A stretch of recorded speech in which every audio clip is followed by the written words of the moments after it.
बढ़ाएं अपना कदम सक्सेस की ओर मार्गदर्शन कोचिंग इंस्टीट्यूट के साथ। मार्गदर्शन कोचिंग इंस्टीट्यूट बिहार में एकमात्र कोचिंग संस्थान IIT JEE and medical entrance exam के लिए।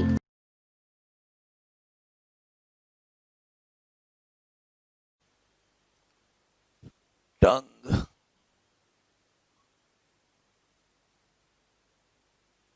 टंग टंग का दूसरा नाम है lingua.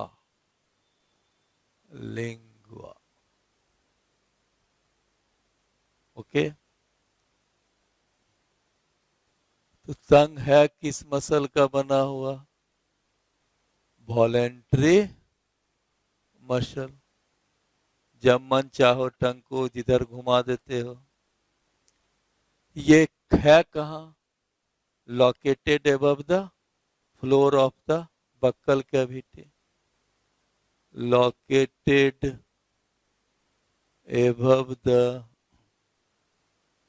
above the floor of the buccal cavity. Okay, next हम लोग का टंग का एंटीरियर पार्ट क्या है? फ्री है।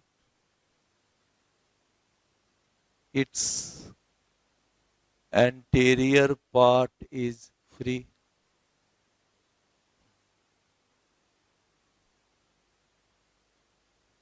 और पोस्टेरियर पार्ट देखो, इस जो यहाँ उभरा हुआ है इसको एडम्स एप्पल कहते हैं। इसके ठीक ऊपर का जो पार्ट है, थोड़ा सा देखो, अंगुली को ऊपर करोगे, एक छोटा प्रोजेक्शन तुमको महसूस होगा। इसको हाइवाइड बोन कहते हैं। इसको क्या कहेंगे? Hyoid bone. इसके ठीक ऊपर यहाँ। तो टंग पीछे की ओर मस्कुलर प्रोसेस के द्वारा हाइवाइड बोन से इससे जुटा रहता है। Posteriorly it is associated with hyoid bone by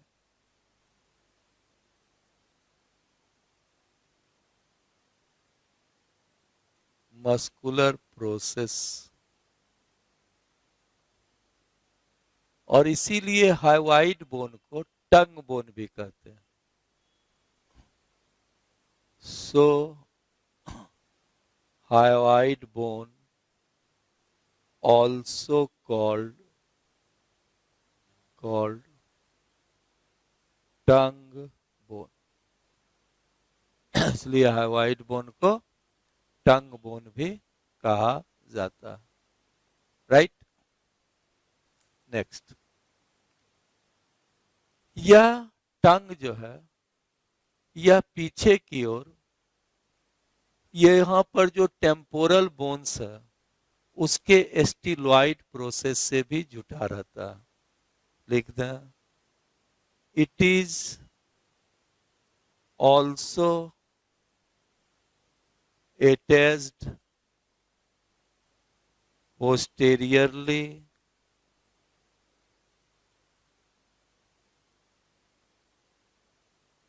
with the styloid process of temporal bone,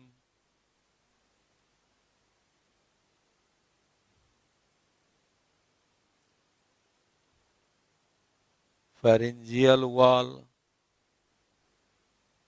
पीछे की ओर टंग क्या है? pharyngeal wall से भी जुटा रहता है। and also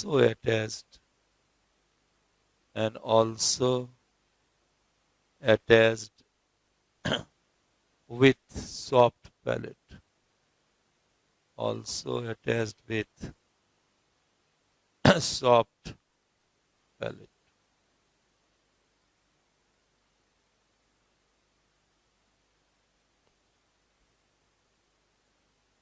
ओके, अब टंग के अंडर सरफेस पर पोस्टेरियर साइड की ओर एक ट्रांसवर्स फोल्ड रहता है, जिसके द्वारा टंग जो है बक्कल कैविटी के फ्लोर से जुटा रहता है।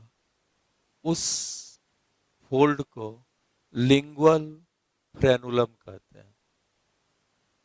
जैसे बतलाए थे यहाँ पर labial frenulums, inferior labial frenulum, superior labial frenulum. उसी तरह से टंग के नीचे की ओर भी टंग को उठाओगे, एक ट्रांसवर्स फोल्ड तुमको नजर आएगा। वो क्या है? Lingual frenulum. तो next, posteriorly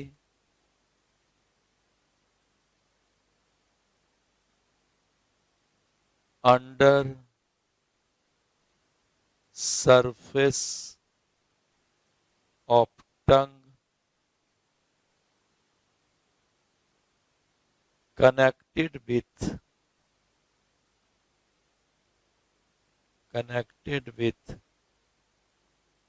floor of buccal cavity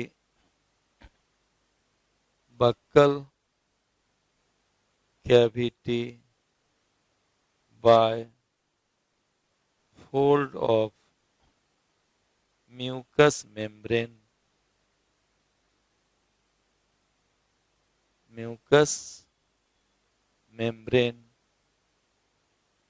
called lingual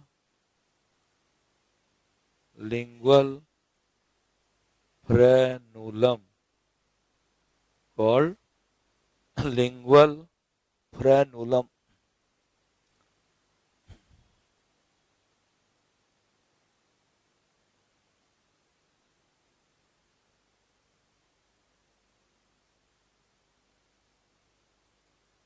इसको क्या कहिएगा?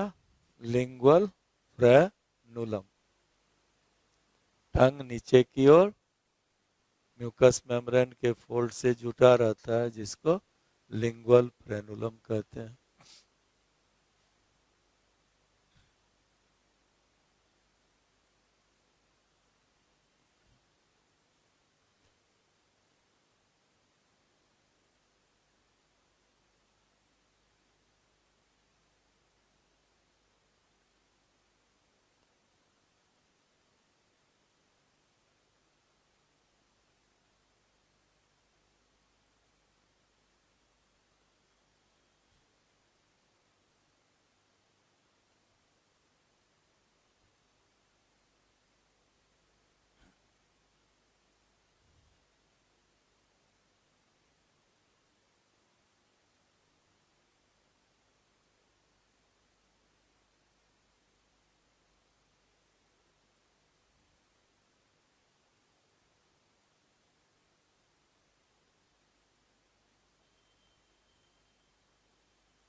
ये टंग हो गया।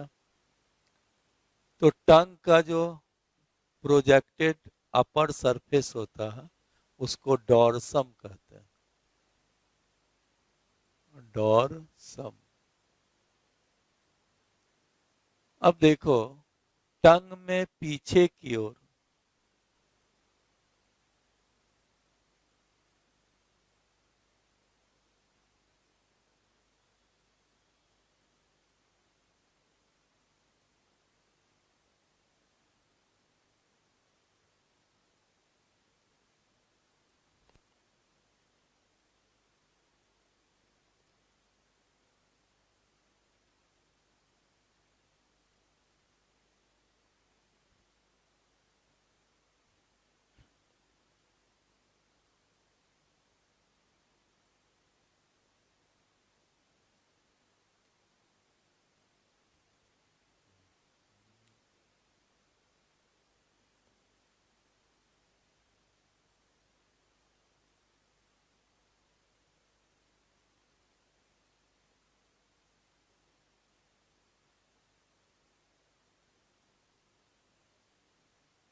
अब ये देखो टंग पीछे की ओर एक इनवर्टेड भी शेप्ड फरो के द्वारा दो पार्ट में बटा होता है।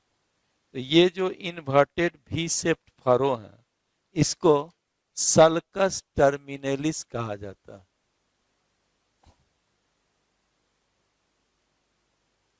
Inverted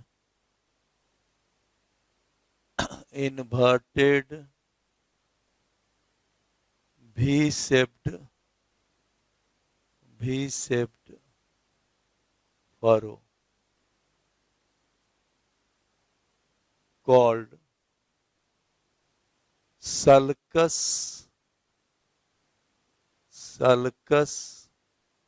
terminalis। ओके, यह जो टंग के पीछे की ओर भी आकार का फरो है इसको क्या कहते हो? सल्कस टर्मिनेलिस। इसके कारण टंग दो पार्ट में बट जाता है। यह जो आगे की ओर जो एंटीरियर पार्ट है, जो बड़ा पार्ट है, उसको कहते हैं ओरो पार्ट ऑफ द टंग। और इस पार्ट को, जो पिछला पार्ट है, उसको फेरेंजियल पार्ट ऑफ द टंग कहा जाता है। ओरो पार्ट ऑफ द टंग और pharyngeal part of the tongue. Okay, inverted V-shaped furrow called sulcus terminalis divides the tongue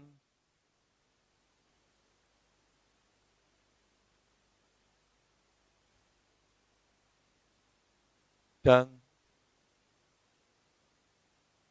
anterior, larger oral part of the tongue,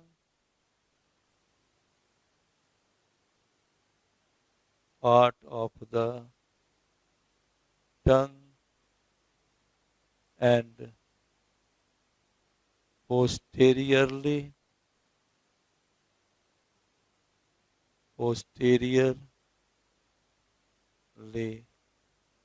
pharyngeal part of the tongue.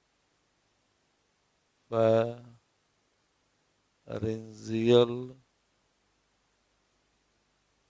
part of the tongue.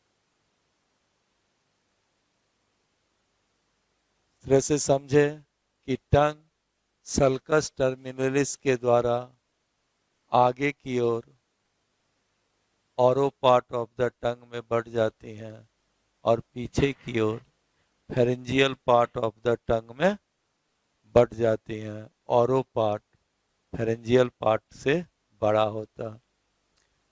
अब इस देखो कि sulcus terminalis के centre में एक opening है। इस opening को फोरामेन ऑफ सीकम कहते हैं। This opening is called foramen of caecum. Okay,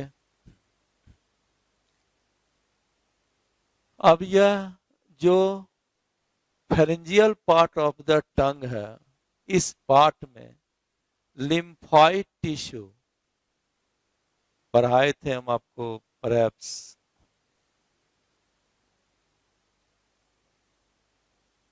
bloods या लिम्स में कनेक्टिव टिश्यू इसमें। तो फेरेंजियल पार्ट ऑफ द जो टंग है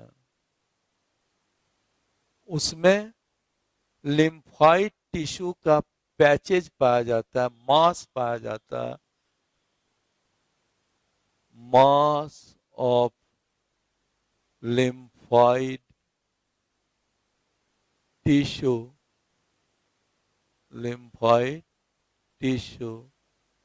called lingual tonsil,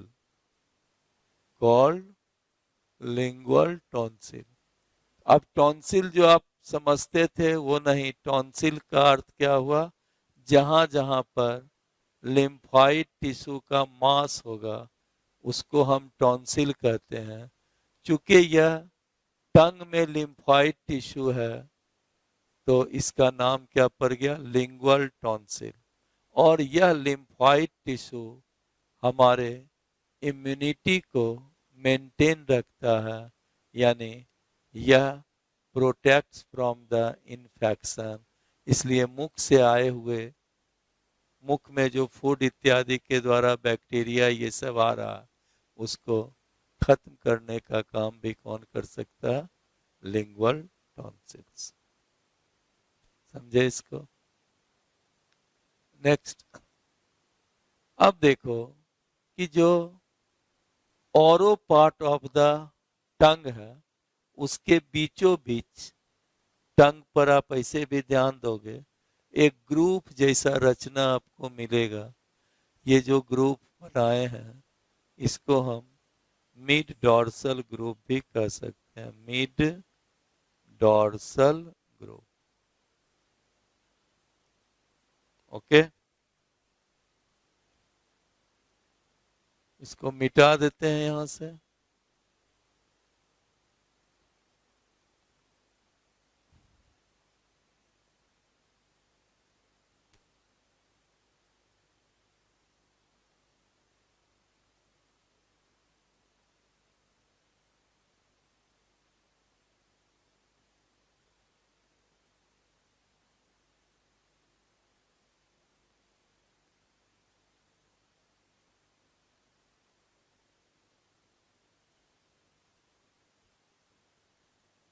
अब ये जो पूरे टंग पर जो प्रोजेक्टेड स्ट्रक्चर देख रहे हो इसको हम टेस्ट पैपिला कहते हैं।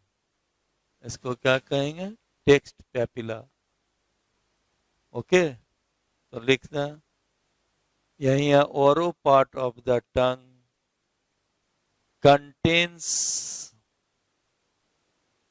contains a number of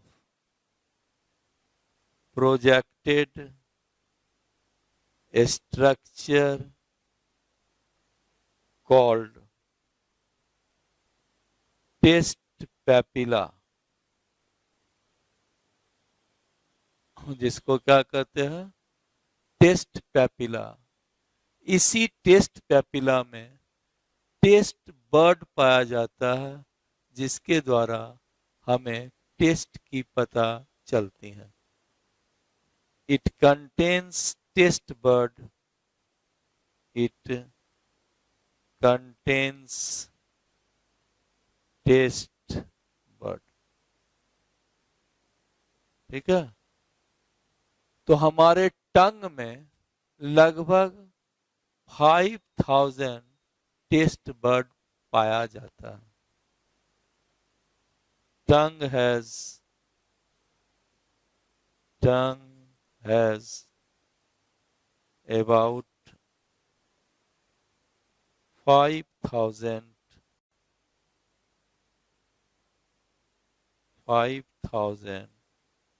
taste bud.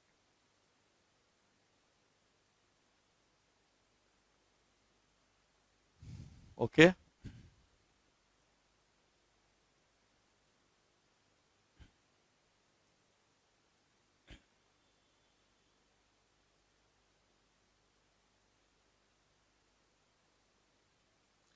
अब ये जो टेस्ट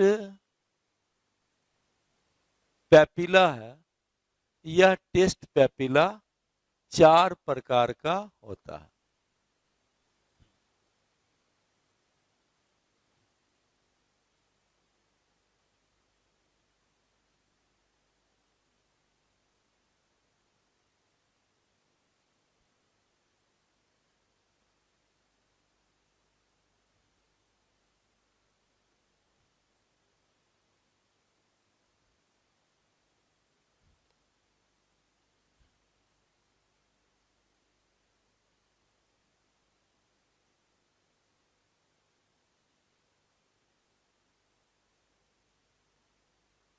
टेस्ट पैपिला जो है ये 4 प्रकार की होती हैं। सरकम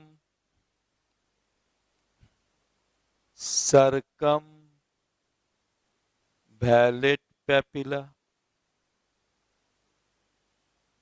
नेक्स्ट फॉलिएट पैपिला,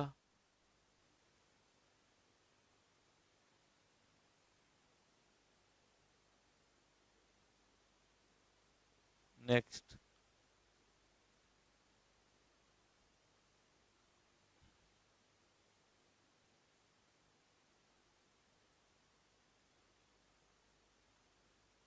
फंजीफॉर्म पैपिला,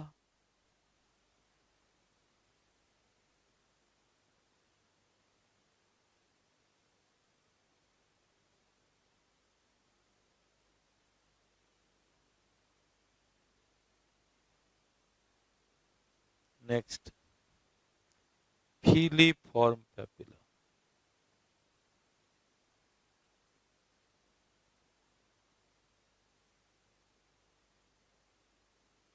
इस तरह से टेस्ट पैपिला क्या हुआ? 4 प्रकार। फर्स्ट क्या है?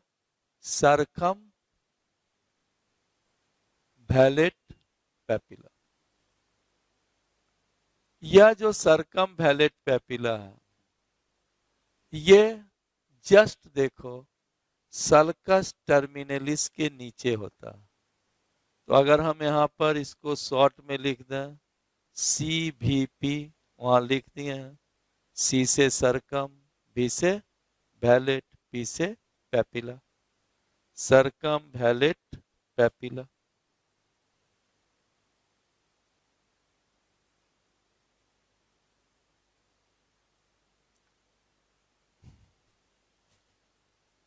अब सर्कमवैलेट पेपिला का लोकेशन क्या हो गया? Below the, located below the sulcus terminalis. लिख दें पहला, located below the sulcus, below the sulcus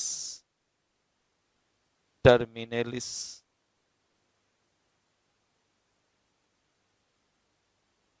एक इसका नंबर जो होता है 8 से 12 होता है।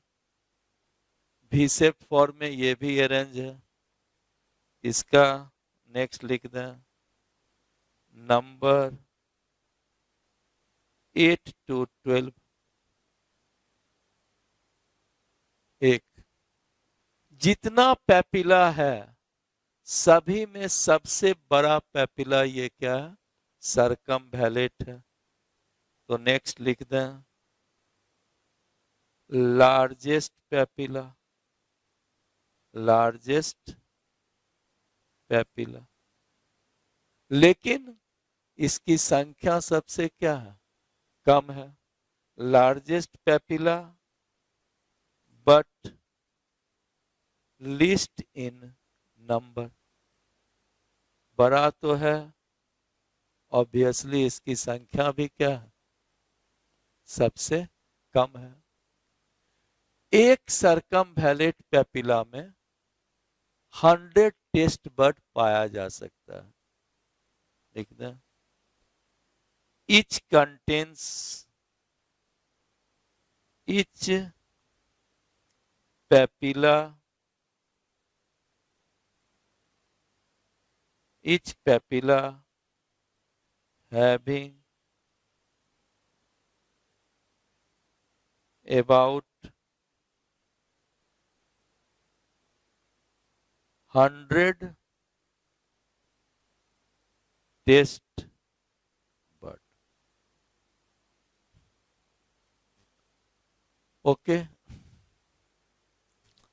अब ठीक देखो, सर्कमवैलेट पेपिला के ही नीचे पोस्टेरोलैटरल साइड में 4 से 5 की संख्या में लीफ लाइक पेपिला मौजूद होती हैं। इसी को क्या कहते हैं? Folate papilla. तो फोलिएट पेपिला का क्या हो गया? फर्स्ट, लोकेटेड कहाँ है? पोस्टेरोलैटरली, पोस्टेरोलैटरली इन पोजीशन।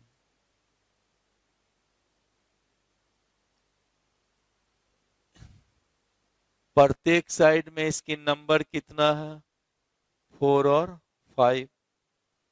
शेप कैसा है? Leaf shape. 4 और 5 in number in each side, each side. इसका शेप कैसा है? लीफ के आकार का। तो लिख दें, लीफ शेप्ड। राइट। तो इसका नाम क्या हो गया? बोलो। एफ से फॉलिएट, पी से पेपिला, फॉलिएट पेपिला। इसमें भी क्या है?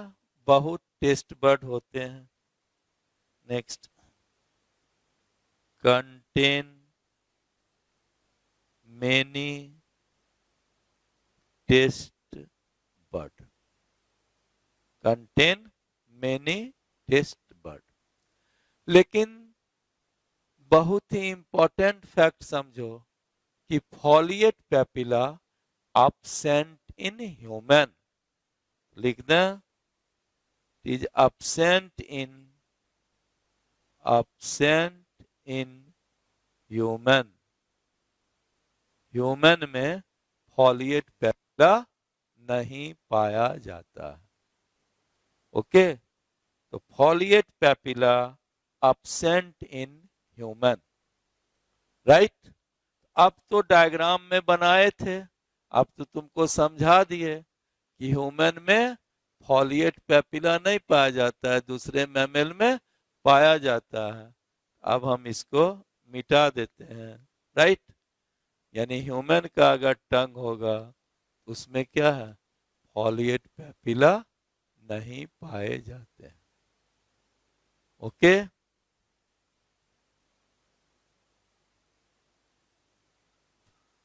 और दूसरा जो मैमल्स होंगे, पिग, हॉर्स, डॉग, ये सब में क्या है, फॉलिएट पेपिला पाया जाएगा। अब नेक्स्ट देखो, जो तीसरा है उसका नाम है फंजी फॉर्म पेपिला। तो यही जो पेपिला है ये क्या है, फंजी फॉर्म पेपिला, शॉर्ट में लिख दिए हैं, यहाँ पूरा है ही। तो फंजी फॉर्म का तुम देख के ही बोल सकते हो कि फंजी फॉर्म पेपिला क्या हुआ, कहां पर लोकेटेड है, located at the tip of the टंग। लिख दें, located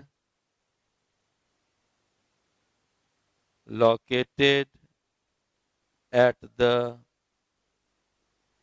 tip of the tongue। एक दूसरा देखो, रेड करके बनाए हैं, ये हल्का रेडिश कलर का होता है और मशरूम शेप्ड होते हैं। लिख दें, reddish colour, reddish colour, mushroom shaped, mushroom shaped.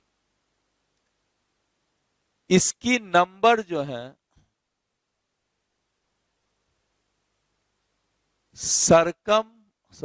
इसकी नंबर फीलीफॉर्म पेपिला से कम लेकिन दूसरी पेपिला से अधिक होती है।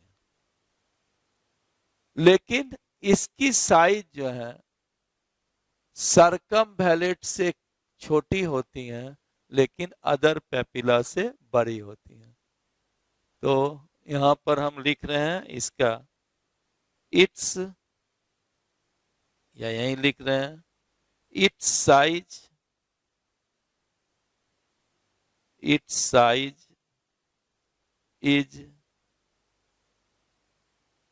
A smaller than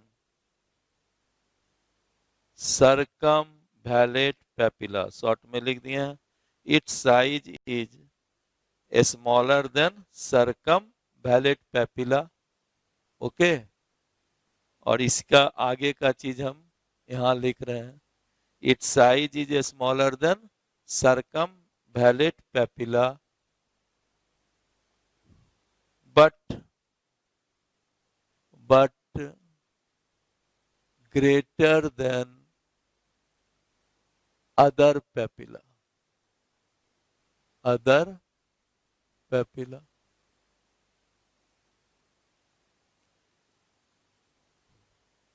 other papilla means क्या, ह्यूमन का होगा, क्या हो गया, ये जो पेपिला अभी नहीं पढ़ा है जिसको लिखे हैं फिलीफॉर्म पेपिला, उससे इसकी साइज क्या होगी, बड़ा हो गई। इसका नंबर जो है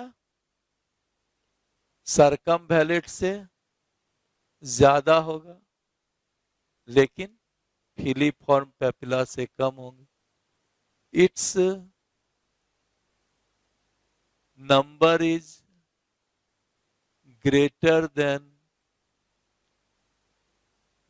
देन सरकमवैलेट पेपिला, शॉर्ट में लिखे हैं, but lesser than filiform papilla, filiform papilla. Okay, और प्रत्येक फंजीफॉर्म पेपिला में 1 से 5 टेस्ट बड पाया जा सकता है। लिख दें each papilla having 1 to 5 taste bud. Each papilla having 1 to 5 taste bud. प्रत्येक पेपिला में 1 से 5 टेस्ट बड पाए जा सकते हैं। बोलिए फंजीफॉर्म पेपिला समझ गया, टिप रीजन में है, मशरूम शेप्ड है, रेडिश कलर का है, इसका नंबर सरकमवैलेंट पेपिला से तो अधिक है लेकिन फिलीफॉर्म पेपिला से कम है। इसका साइज जो है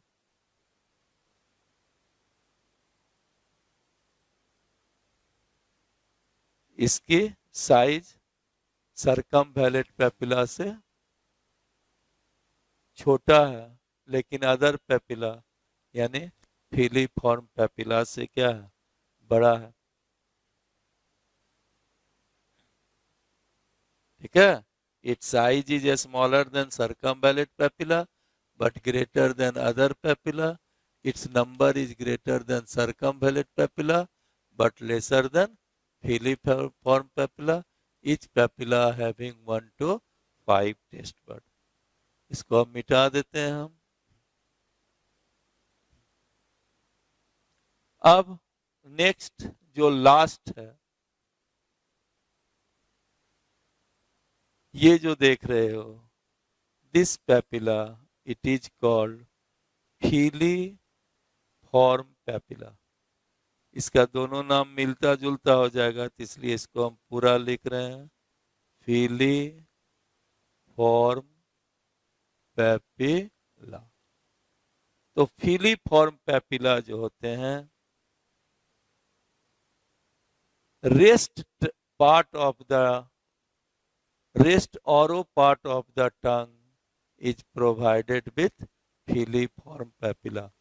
अब ये सब पेपिला को छोड़ करके पूरा टंग जो है किससे प्रोवाइडेड है, फिलीफॉर्म पेपिला।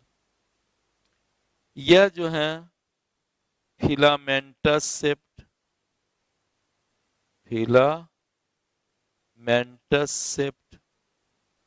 एक। दूसरा, इसकी नंबर क्या है, सबसे अधिक है, और ये साइज में भी क्या है, सबसे छोटा। लिख दें, smallest in size and greatest in number. लेकिन जानो कि जो फिलीफॉर्म पेपिला है इसमें टेस्ट बड होता ही नहीं है। ओके, तो नो टेस्ट बड,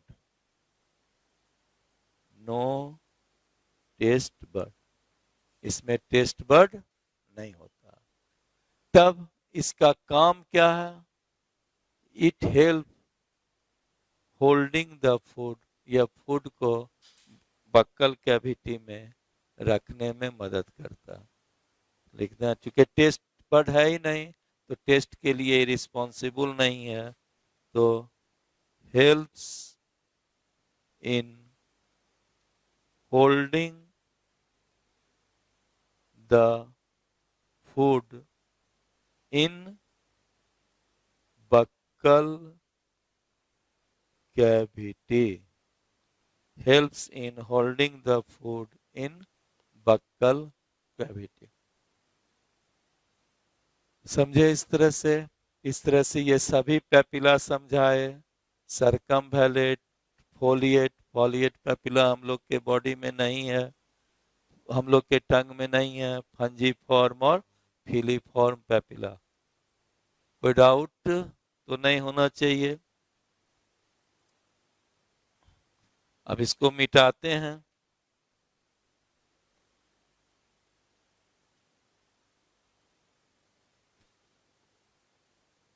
हो गया इसे में। ठीक है, अब लगता है शायद टाइम भी हो गया है। अब हम आगे का नेक्स्ट क्लास में ही पढ़ाएंगे।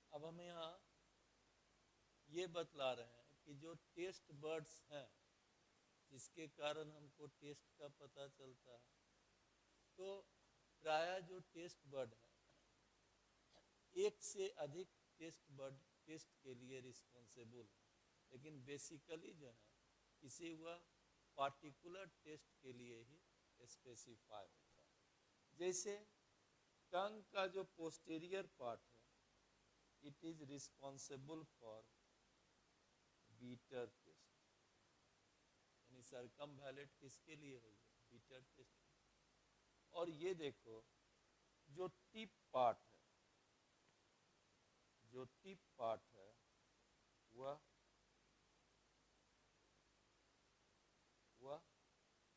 स्वीट के लिए। जो एंटेरोलैटरल पार्ट्स हैं, दिस इज फॉर सॉल्ट, यानी साल्टी टेस्ट। और जो पोस्टरोलैटरल पार्ट्स हैं, this part, this is sour test.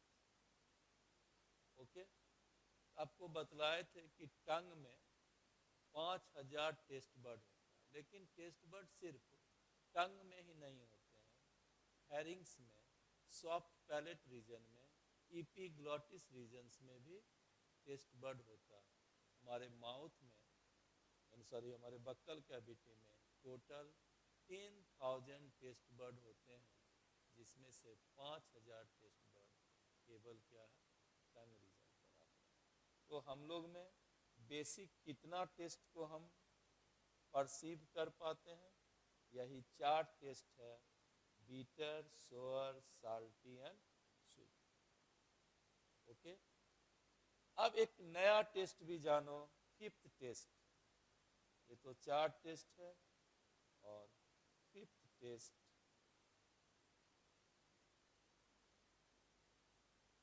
Is called umami taste. Umami taste एक नया टेस्ट भी आपको हम बतला रहे हैं, ये 5वां टेस्ट है, जिसका नाम क्या है, उमामी टेस्ट। ओके, यह उमामी टेस्ट है क्या, दिस इज द मीठी और सेवरी टेस्ट। सेवरी टेस्ट, या इसी को क्या कर सकते हो, मीठी test.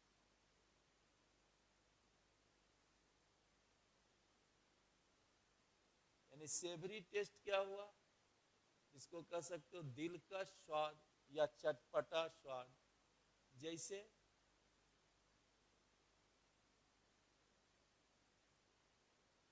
Spicy and salty rather than sweety. Spicy तीता, सॉल्टी नमकीन rather than sweety taste, this is called umami taste, चटपटा स्वाद।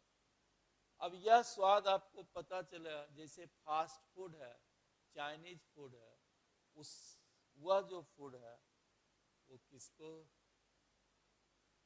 प्रोवाइड करता, उमामी टेस्ट। यानी वह फास्ट फूड में देखिएगा उसमें जो केमिकल दिया जाता है उसका नाम है MCG। MCG मोनोसोडियम ग्लूटामेट, यानी sodium salt of glutamic acid.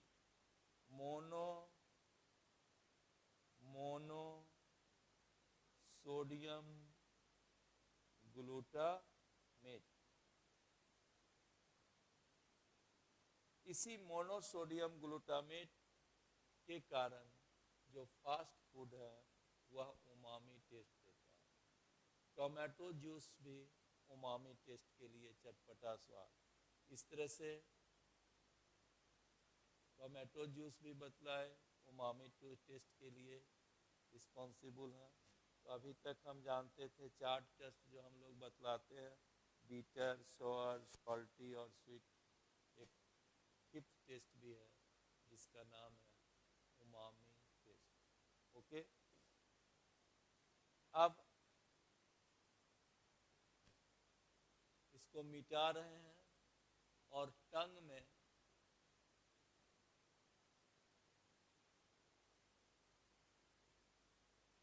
कुछ ग्लैंड्स भी हैं जो हम बतला रहे हैं।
तो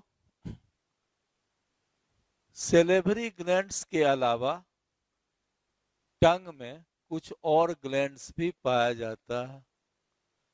बिसाइड्स सेलेवरी ग्लैंड्स, टंग also contains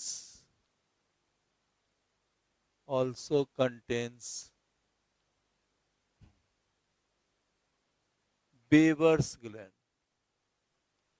Weber's gland ये टंग के पोस्टीरियर साइड में लोकेटेड होते हैं। Located postero lateral in position।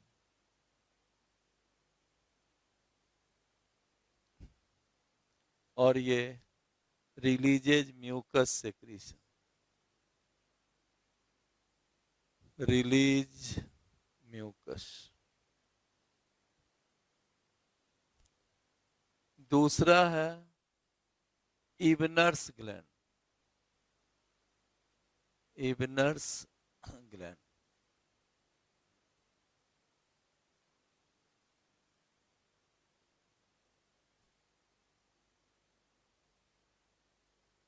ये located near the taste bud.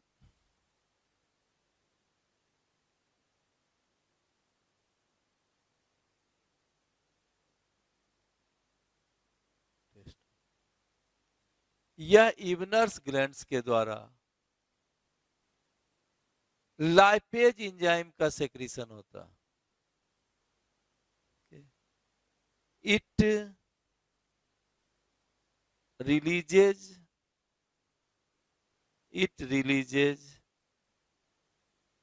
Lingual lipase. चूंकि टंग से लाइपेज एंजाइम रिलीज हो रहा है, इसलिए इस लाइपेज एंजाइम का नाम क्या? Lingual lipase. It releases lingual lipase enzyme. हम लोग जानते हैं कि स्टमक में ही सबसे पहले कुछ अमाउंट में लाइपेज एंजाइम रिलीज होता है, लेकिन अब यह रिपोर्टेड है कि बक्कल कैविटी में भी लाइपेज एंजाइम्स सेक्रीट होते हैं, और यह लाइपेज एंजाइम्स कहाँ है? तो टंग में। लाइपेज एंजाइम का सेक्रीशन किससे होता है? इवनर्स ग्लैंड के द्वारा, जो टंग पर उपस्थित होते हैं। इस तरह से टंग का जो भी कॉमन और स्पेशल फीचर्स था वो आपको हम बतलाए, चाहे उमामी टेस्ट हो, इवनर्स ग्लैंड्स हो, बेबर ग्लैंड्स हो। ओके, अभी बतला रहे थे कि हुए टंग जो है मूवेबल होते हैं, लेकिन व्हेल में जो है टंग इमूवेबल होता है। लिख दें, in whale tongue is immovable.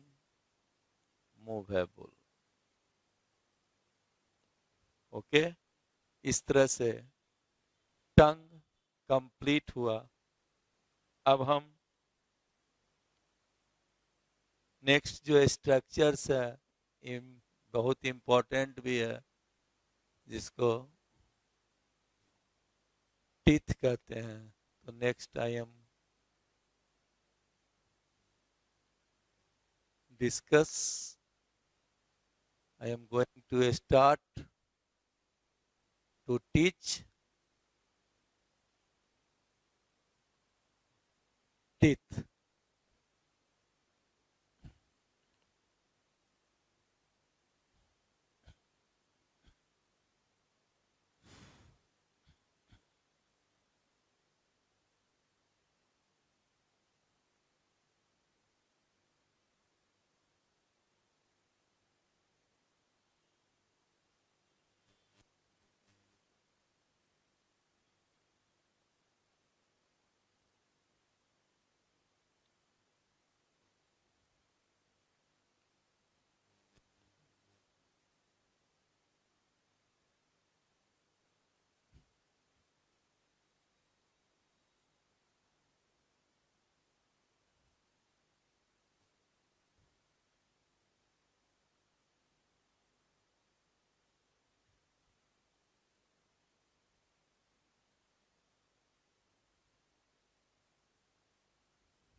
Teeth.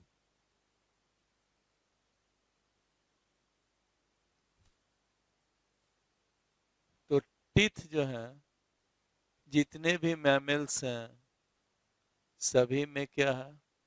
Teeth पाया जाता है। लेकिन कुछ जो प्रोटोथेरियंस हैं, जैसे एकिडना है, उसमें टीथ absent होता। लिख दें, इट इज absent इन एकिडना। सब क्लासिफिकेशन में सब पढ़ाए थे। एकिडना जो प्रोटोथेरियंस हैं, जिसका साइंटिफिक नेम टैकीग्लॉसस है। ओके, अब टीथ पढ़ाने से पहले इसका कुछ कैरेक्टर समझावे।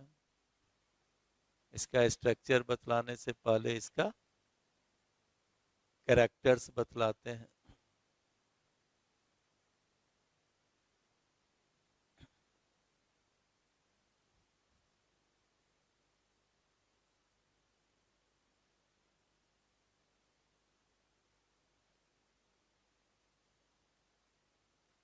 अब टीथ को अटैचमेंट के आधार पर कई प्रकार में बांटा गया।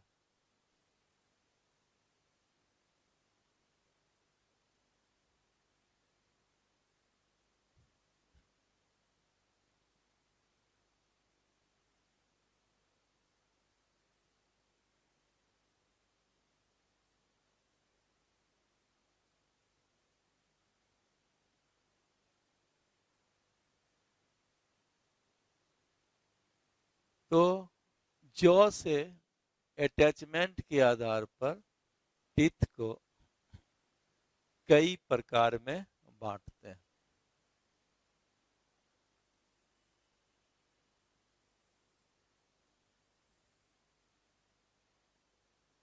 पहला है एक्रोडोंटिथ।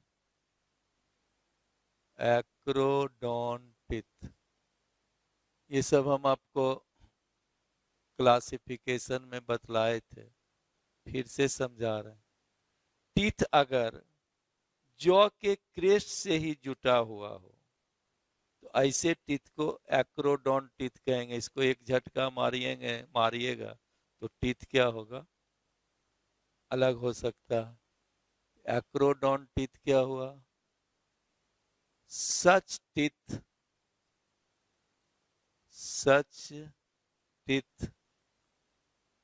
attached with the crest of the jawbone. Such teeth attached with the crest of the jawbone. Okay. Examples: vertebrate other than mammal.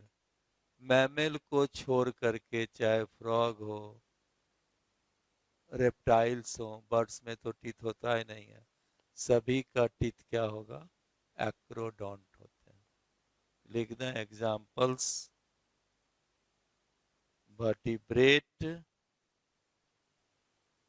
vertebrate other than mammal.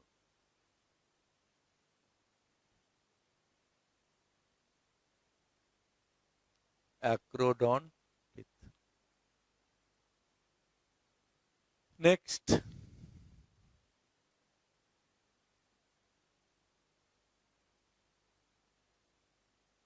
pleurodont teeth.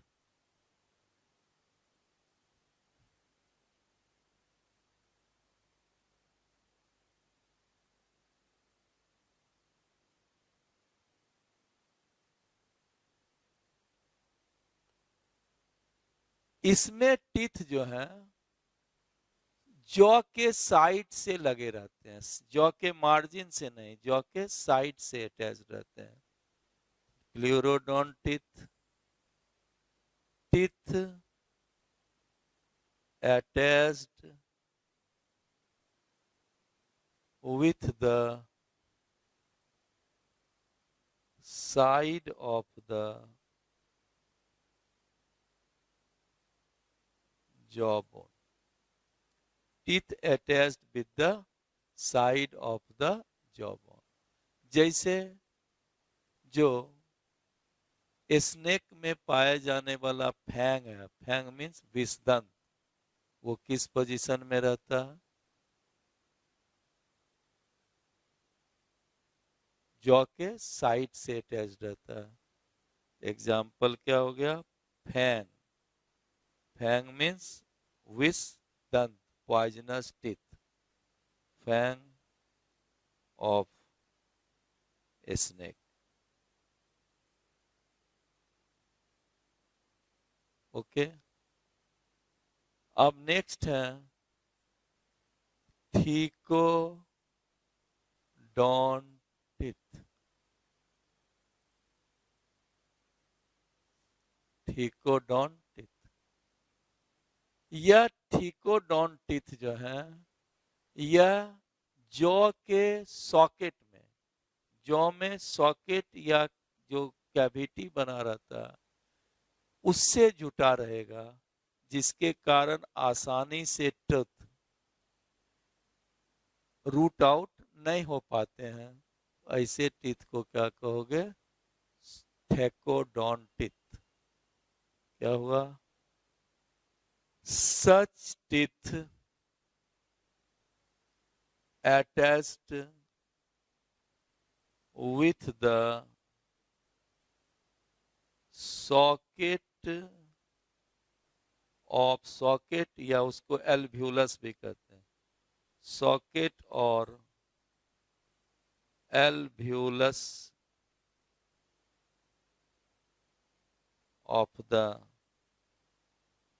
Jaw bone. तो thecodont teeth, it is the characteristics of the mammal. हर mammals में अगर teeth है तो कैसा teeth होगा? ठीकोडोंटिथ। Right, लिख दें।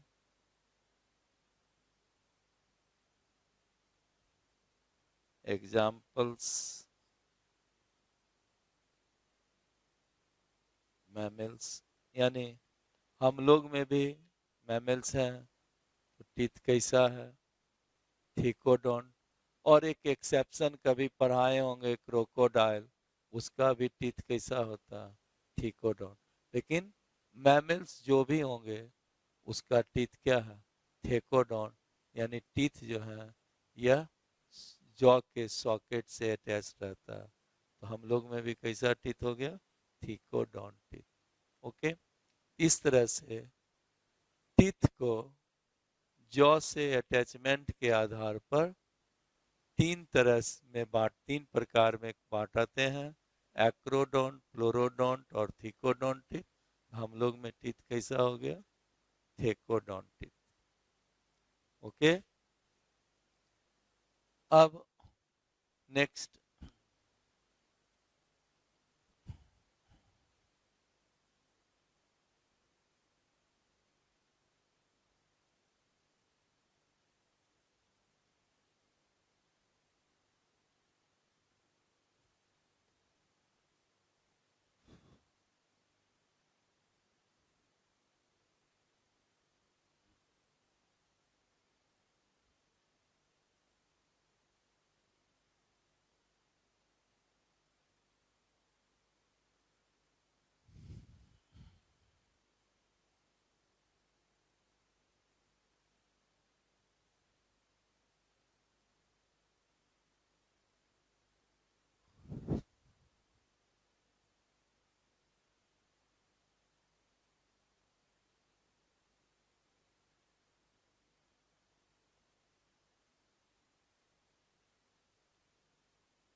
अब ऑन द बेसिस ऑफ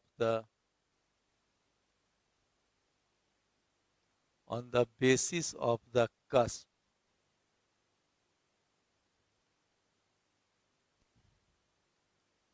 दांत में जो एंटीरियर रीजन्स पर, जैसे जिसको आप चौवा कहते हो, जो मॉलर है, प्री मॉलर है, उसमें छोटा छोटा कस्प या स्पेस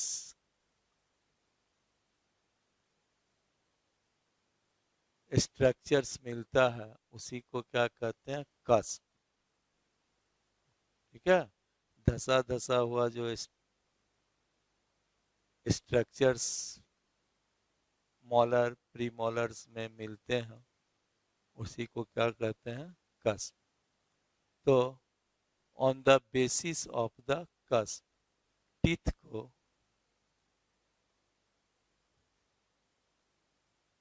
कई प्रकार में बांटा गया है।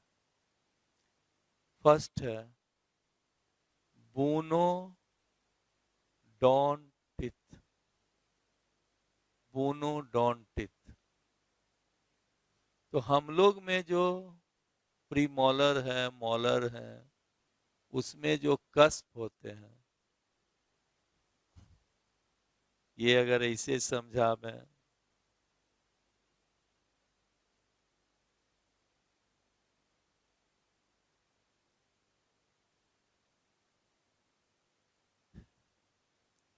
ठीक है, यही टीथ हुआ।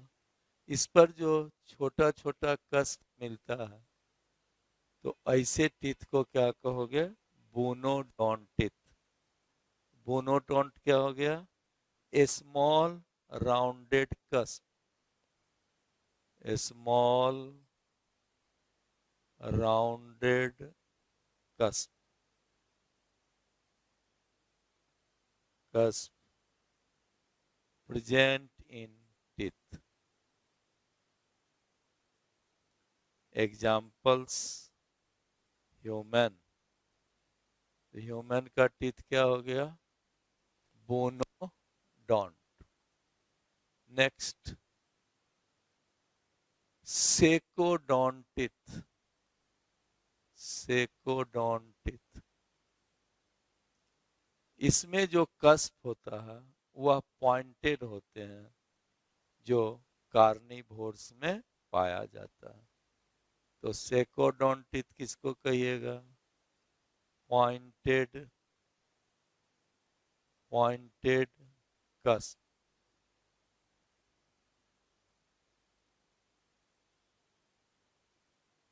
Example carnivore.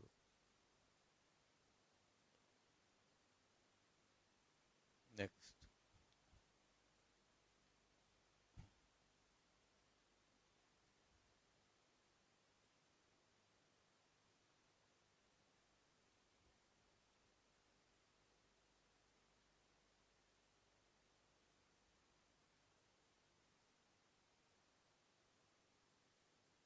Next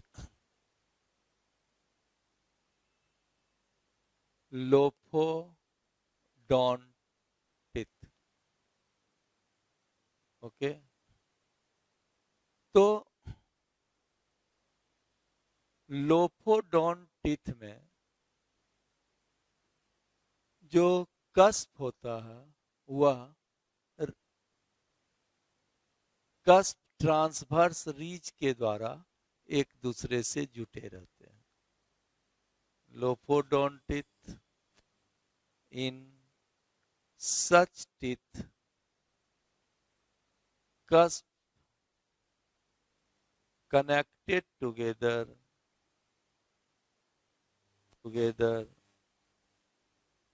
by transverse ridge, by transverse ridge, जिसको लोफोज कहते हैं। इसीलिए ऐसे टीथ को लोफोडोंट कहते हैं, जैसे एलिफेंट।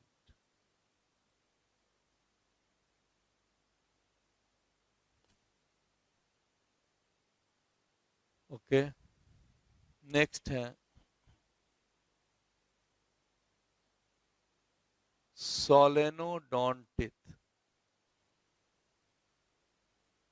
सोलेनोडोंटिथ इसमें जो है कस्प वर्टिकल और क्रिसेंटिक शेप्ड, यानी सेमी लूनर शेप्ड कस्प होता। वर्टिकल क्रिसेंट्रिक शेप्ड कस्प, जिसको ऐसे टीथ को क्या कहिएगा? सोलेनोडोंटिथ, जो किसमें है?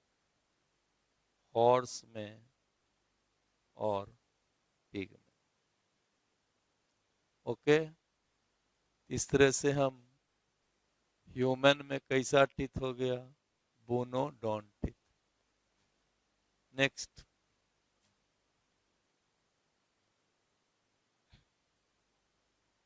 अब टीथ को पूरे जीवन में रूटिंग आउट के आधार पर, यानी गिरने के आधार पर भी कुछ प्रकार में बांटा गया है, on the basis of the shedding out, basis of shedding out.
First है मोनोफायोडोंटिथ।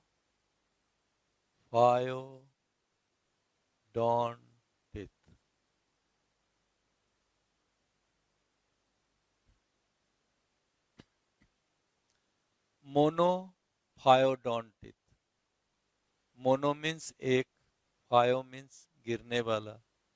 ऐसा टीथ जो जीवन में पूरे लाइफ में एक ही बार गिरते हैं और उसके स्थान पर नए टीथ का अपीयरेंस नहीं होता, नए टीथ का ओरिजिन नहीं होगा, उसको हम क्या कहते हैं, मोनोफायोडोंटिथ।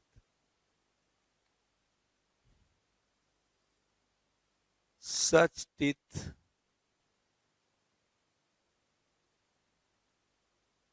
shaded out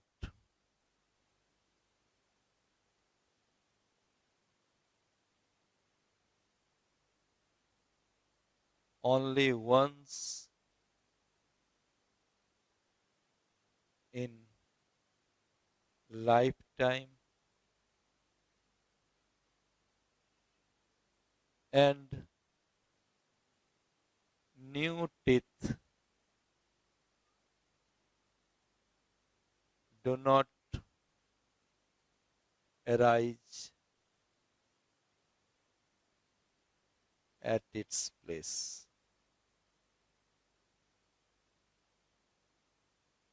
तो वैसे टीथ को क्या कहिएगा, जो जीवन में एक बार ही निकला और एक बार ही वो गिर गया, फिर वापस नेक्स्ट उसका ओरिजिन नहीं हुआ, इरप्शन नहीं हुआ, उसको क्या कहेंगे, मोनोफायोडोंटिथ।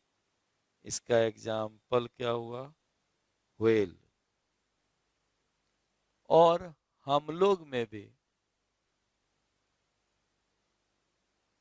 करीब 12 टीथ जो हैं वह मोनोफायोडोंट। तुम लोग भी सुने होगे, जान ही रहे होगे कि लास्ट जो मॉलर होता है, लास्ट एक एक 4 हुआ और टोटल मॉलर 8, यानी 8 मॉलर और 4, सॉरी 8 प्री मॉलर और 4 मॉलर, ये क्या है, मोनोफायोडोंट होते हैं। तो लिख दें, note, in human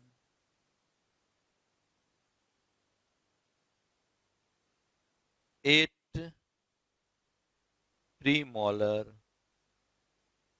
and 4 molar, 4 molar में लिख दें लास्ट मोलर टीथ।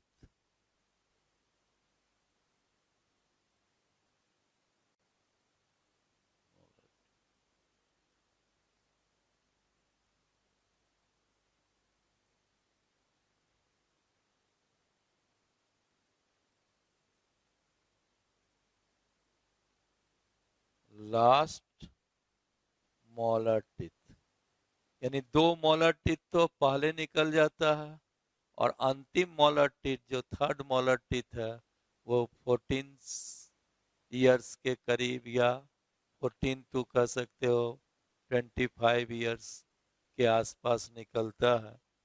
उस मोलर टीथ को विजडम टीथ भी कह देते हैं।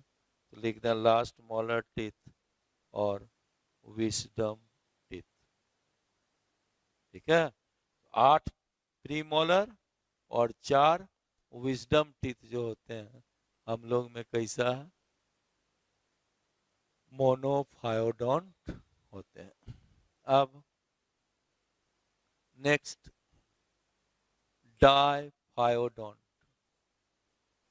डाइफायोडोंट,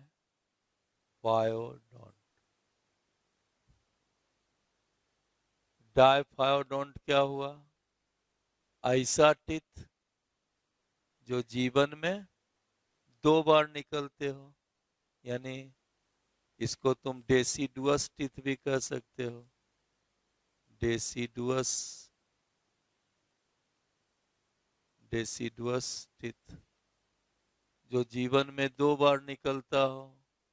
एक बार निकला बचपन में, वो रूट आउट हो गया, उसके स्थान पर दूसरा टीथ निकला। अब वो अगर रूट आउट हो गया, उसके स्थान पर दूसरा टीथ नहीं निकलता हो, इसको क्या कहेंगे, डेसिडुअस टीथ, डाइफायोडोंट टीथ या डेसिडुअस टीथ। यानी यह teeth erupt 2 times in life, erupts 2 time in lifetime, in life. तो जो 2 बार निकला, उसमें जो फर्स्ट सेट टीथ अपीयर हुआ, फर्स्ट सेट टीथ अपीयर हुआ, इसको मिल्की टीथ कहते हैं। मिल्की टीथ या पर मिल्की टीथ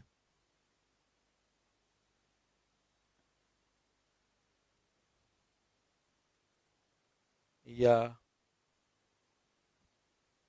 लैक्टियल टीथ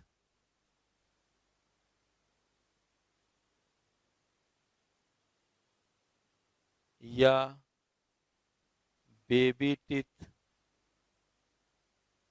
या टेम्पोररी टीथ।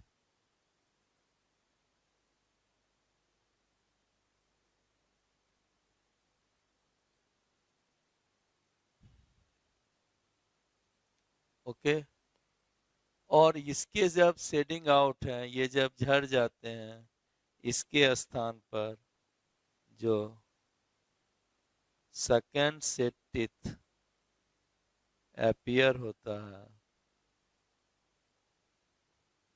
उस टीथ को क्या कहते हैं, परमानेंट टीथ। डेसिडुअस टीथ में 2 टाइप, 2 सेट हुआ, first set teeth milky teeth और second set teeth permanent teeth. तो हम लोग का जो दांत है यूजुअली क्या है, डाइफायोडोंट।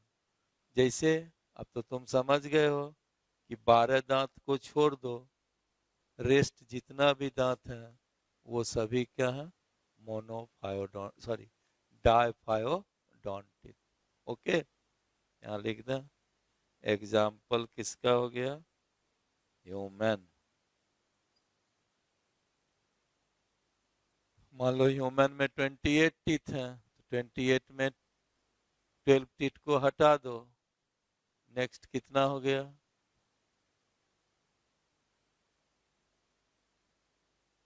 16 टीथ।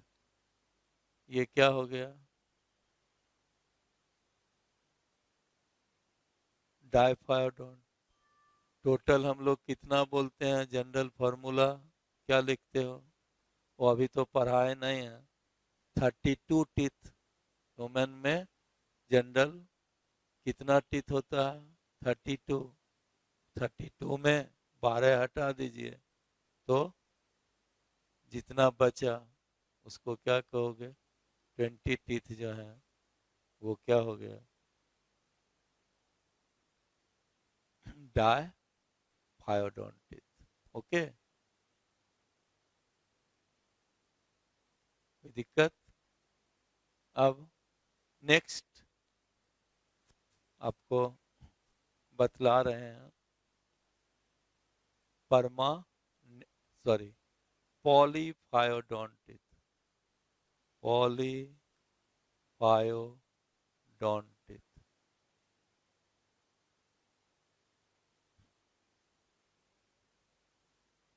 तो जो टीथ जीवन में कई बार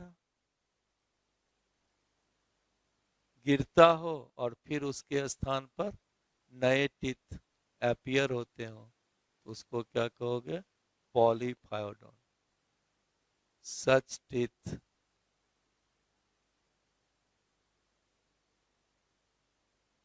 शेडेड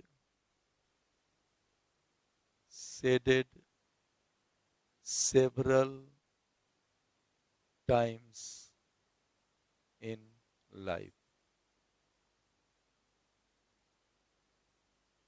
कई बार गिरते हैं और उसके स्थान पर नए टीथ बनते जाते हैं, इसको क्या कहोगे? Polyphyodont. Example vertebrate other than mammal, यानी मैमल को छोड़ करके जो भी वर्टिब्रेट्स हैं, फ्रॉग, रेप्टाइल्स, ये सब में क्या है? दांत बार बार गिरता है, उसके स्थान पर नए दांत आते रहते हैं। इस तरह से हम शेडिंग आउट के आधार पर भी दांत को बतलाए कि यह 3 तरह का है: मोनोफायोडोन, डाइफायोडोन और पॉलीफायोडोन। ओके, अब एक और कैटेगरी बतला रहे हैं।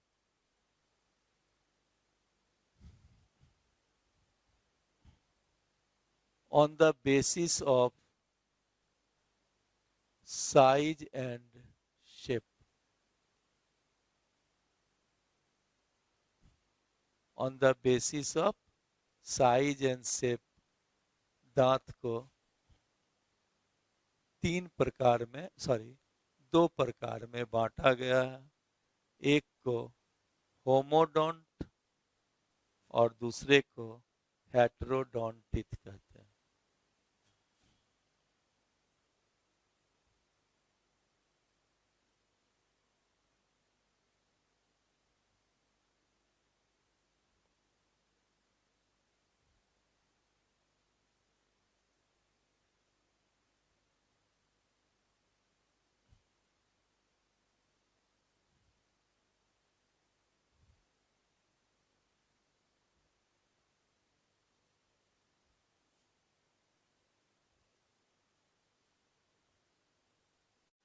टीथ को on the basis of the size और शेप के आधार पर 2 प्रकार में बांटा गया। होमोडोंटिथ और दूसरा हेटेरोडोंटिथ। हेटेरोडोंटिथ।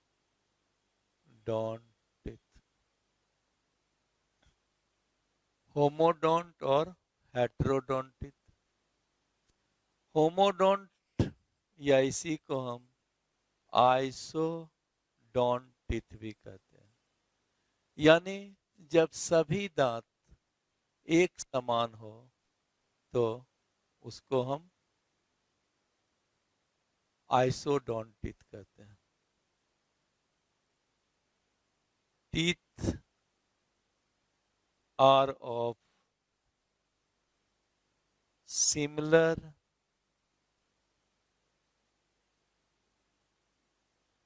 Size and shape.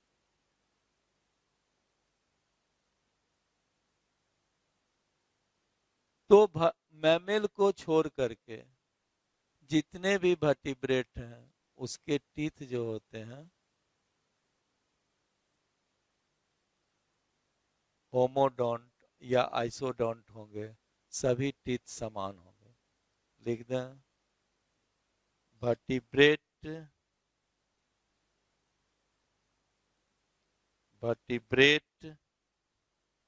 other than vertebrate other than mammal, mammal को छोड़ करके सभी वर्टिब्रेट के टीथ कैसे होते हैं, होमोडोंट और आइसोडोंट। अब मैमल में भी एक्सेप्ट कौन, व्हेल। व्हेल का जो टीथ होते हैं वह होमोडोंट और आइसोडोंट होता है। एक मैमल व्हेल है जिसका टीथ क्या है, होमोडोंट और आइसोडोंट होता है। ओके, अब नेक्स्ट है हेट्रोडोंटिथ। तो नाम से ही समझ गए होंगे टीथ क्या होगा, are of different types. Teeth are of different type. Okay,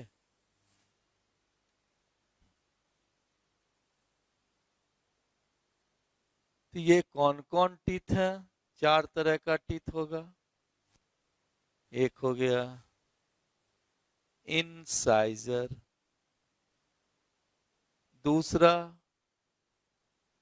canine, तीसरा प्रीमोलर और चौथा मोलर। ठीक है, तो ये 4 प्रकार के टीथ क्या हैं,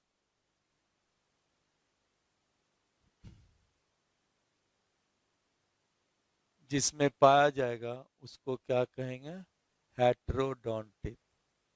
तो यह जो हेट्रोडोंटिथ है ये इसका एग्जाम्पल क्या है, मैमल्स।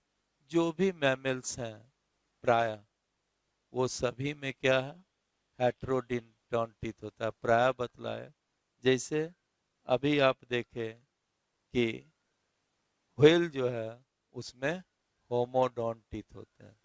लिख दें, हेट्रोडोंटिथ एग्जाम्पल्स क्या हुआ,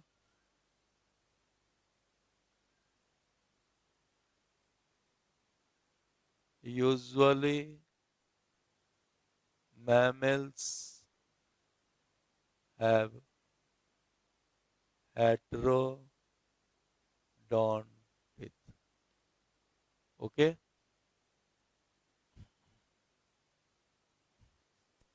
तो इस तरह से आपको सभी टीथ हम बतलाए। आप जब आप एनसीईआरटी पढ़िएगा तो उसमें दिया हुआ है कि टीथ आर डायफायोडोंट, ठीक है, and human teeth are thecodont. Okay, वो तो केवल नाम मेंशन है, डायफायोडोंट है, थीकोडोंट है। हम आपको डायफायोडोंट क्यों कहा गया, थीकोडोंट क्यों कहा गया। अब हम लोग का टीथ तो देखो डायफायोडोंट है, लेकिन 12 टीथ क्या है, मोनोफायोडोंट टीथ भी है। इस तरह से हम आपको चाहे थीकोडोंट हो, मोनोफायोडोंट हो, एक्रोडोंट टीथ क्या हुआ, होमोडोंट क्या हुआ, आइसोडोंट क्या हुआ, ठीक है, या बुनोडोंट, सिकोडोंट, लोफोडोंट, ये सभी टीथ, आप सोलेनोडोंटिथ, ये सभी आपको समझाए।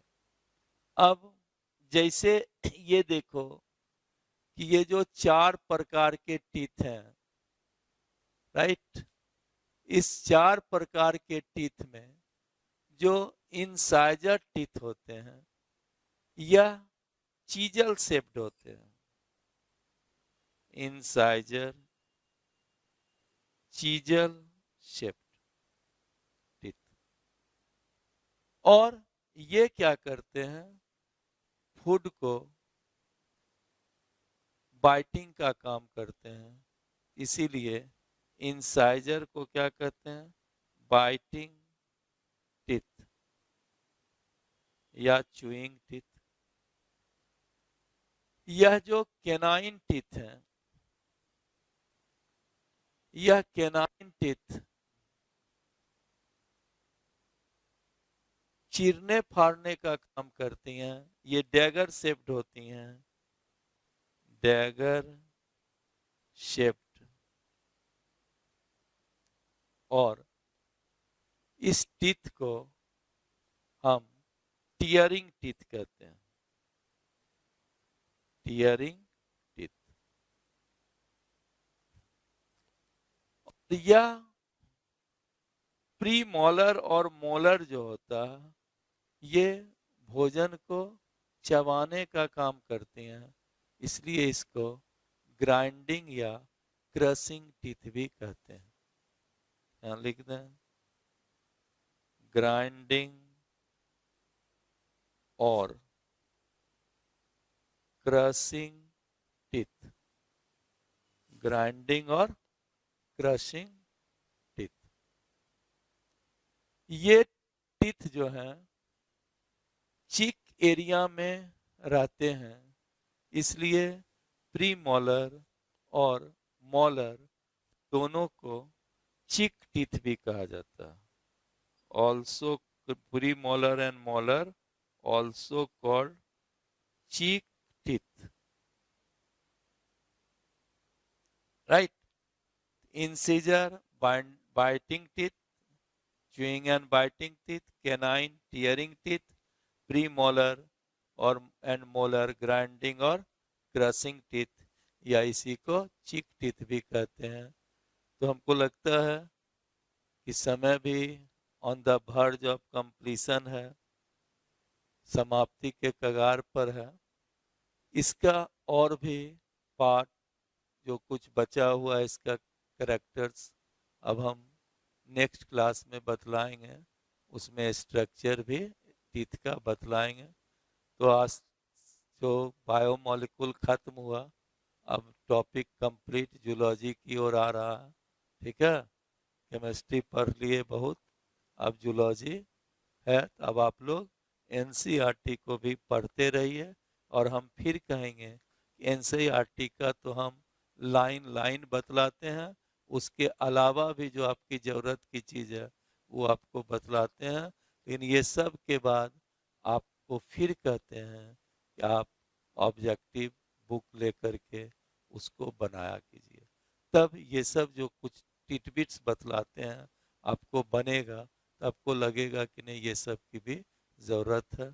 और ऐसे भी ऑब्जेक्टिव नहीं बनाइएगा, केवल पढ़ लीजिएगा, सुन लीजिएगा, तो उससे कोई फायदा नहीं है, ठीक है। Okay, bye. अब नेक्स्ट क्लास में फिर मिलेंगे हम लोग।